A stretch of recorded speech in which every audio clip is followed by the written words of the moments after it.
해리케인은 손흥민과 계약을 맺고 있는 동안에 여전히 손흥민으로부터 돈을 받을 수 있다라고 말하며 이적료를 주고 손흥민을 영입하는 구단이 있을 거라고 확신했습니다. 이어 토트넘이 해리케인을 계약이 1년 남은 상황에서 1억 파운드 1,800억 원에 팔았다면 유럽에서 손흥민을 위해 최소 5천만 파운드 900억 원을 지불할 클럽이 많을 것으로 본다며 토트넘의 의중을 예측하기도 했습니다. 스페인 매체 엘 나시오날은 당시 바르셀로나가 손흥민을 FA로 노리고 있다라며 축구적인 것은 물론 마케팅 측면에서도 손흥민이 훌륭한 선택지가 될 것이라고 내다보기도 했습니다. 현금이 부족한 바르셀로나의 상황을 고려한 보도였습니다. 더불어 매체는 리버풀, 맨체스터 유나이티드, 첼시, 에스턴 빌라, 뉴캐슬 유나이티드 등 프리미어리그 클럽과 바이에른 뮌헨, 보루시아 도르트문트 등 분데스리가 팀에서도 손흥민에게 관심이 있다고도 전했습니다. 이러한 상황 속 손흥민에 대해 뜬금포 이적설이 화제가 되고 있는 것인데요. 특히 우리 국내 축구 팬들이 관심을 가지고 있는 구단과 연결되었기 때문에 더욱 화제가 되고 있습니다. 프랑스 매체 스포르트는 지난 7일 PSG가 손흥민을 주시하고 있다. 이강인의 이적이 성공하면서 손흥민의 이적도 성공하게 할 자신감을 얻었다. 또 이강인의 영입으로 인해 아시아 시장의 폭발적인 가능성을 확인했다. PSG는 아시아 시장의 영향력을 확대하고 싶어 한다라고 전했습니다. 이어 PSG는 지난 여름에 이강인 영입에 2천만 유로 약 287억 원르를 쏟아부었다. 그는 PSG에서 좋은 성적을 거두고 있다. 또 무엇보다 마케팅 측면에서 완전히 성공적이었다. 이강인의 영입으로 인해 PSG는 여러 상업적인 이득을 얻었다. 이강인이 킬리안 음바페를 제치고 치고 유니폼 판매 1위를 기록하자 PSG는 매우 흡족해하고 있다. 이강인은 PSG의 실력뿐만 아니라 여러 상업적인 이득을 가져다줬다. PSG는 아시아 최고의 축구 스타 손흥민을 영입하고 싶어 한다라고 말했습니다. 그러면서 음바페가 레알 마드리드로 합류하는 건 시간 문제다. PSG는 음바페 이적 공백을 메울 수 있는 이상적인 선수로 손흥민을 점찍었다. 이미 PSG는 손흥민의 영입 계획을 마쳤다. 손흥민이 토트넘과의 협상이 지지부진하자 그 틈을 노리고 있다. PSG는 재빨리 그의 영입을 타진하고 있다라고 설명했습니다. 한국을 대표하는 축구선수 손흥민의 포지션은 좌측 윙어입니다. 또 중앙으로 이동해 연계하거나 직접 슈팅을 가져가는 플레이를 선호합니다. 상황에 따라서는 오른쪽이나 중앙 공격수, 세컨드 스트라이커 위치도 가능한데요. 특히 빠른 주력을 활용해 직접 볼을 운반하며 어느 위치든 슈팅을 때릴 수 있는 능력을 갖췄다는 평가입니다.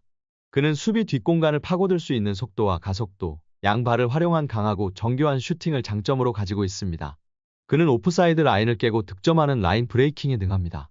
또 페널티 박스 내 공간적 여유가 충분하면 지공 상황이더라도 패스받고 슈팅할 수 있는 위치로 적절하게 이동할 수 있습니다. 또한 중거리 슈팅을 양발 모두 정교하게 구사하는 전처후 공격수라는 평가입니다. 모하메드 살라의 파리 생제르맹 이적설을 나오며 화제가 되고 있습니다.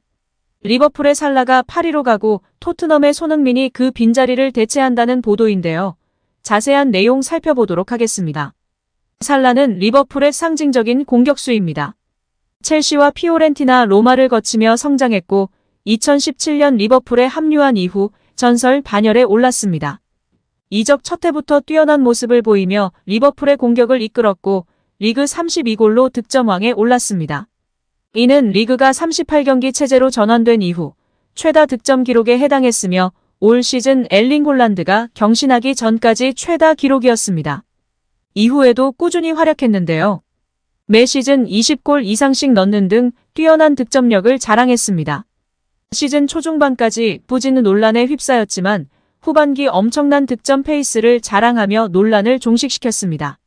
컵대회 포함 51경기에 출전해 30골 16어시스트를 기록, 리그에서도 44개의 홀란드, 33개의 해리케인에 이어 31개로 최다 공격 포인트 3위에 올랐습니다. 그러다 이번 여름 깜짝 이적설이 떠올랐는데요. PSG가 리오넬 메시의 대체자로 살라를 낙점했으며 나세르 알켈라이피 회장이 모로코에서 그와 만남을 가졌다는 것입니다.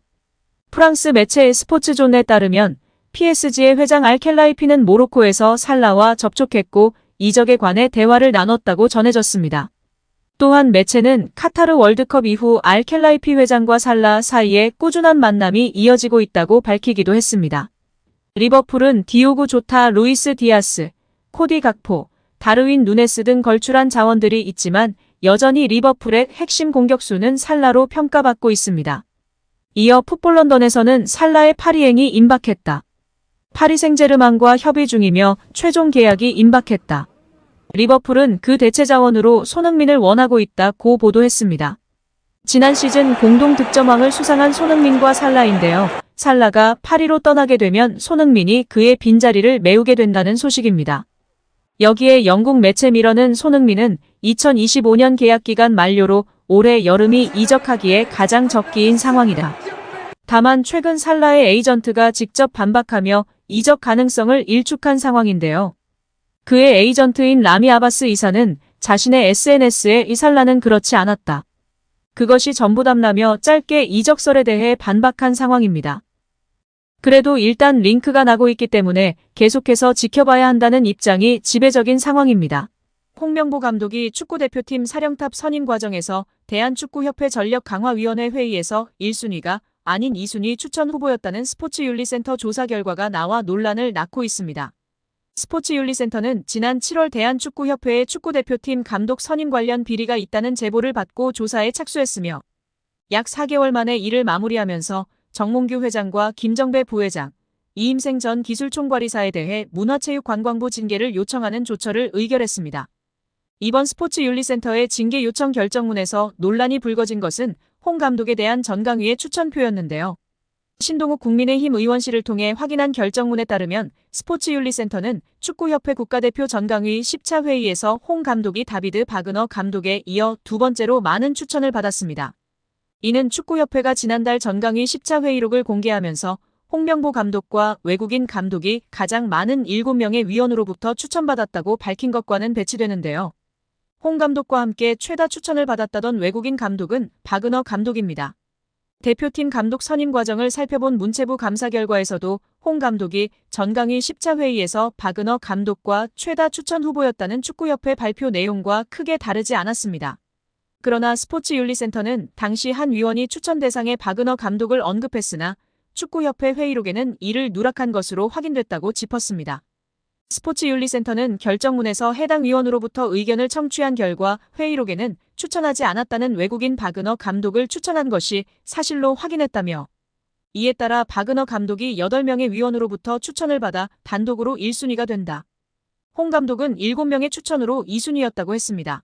스포츠윤리센터는 이번 조사에서 문체부 감사와 마찬가지로 감독 선임 권한이 없는 이전 이사가 최종 후보를 추천했다며 축구협회의 홍 감독 선임 과정에 문제가 있었다고 지적했습니다.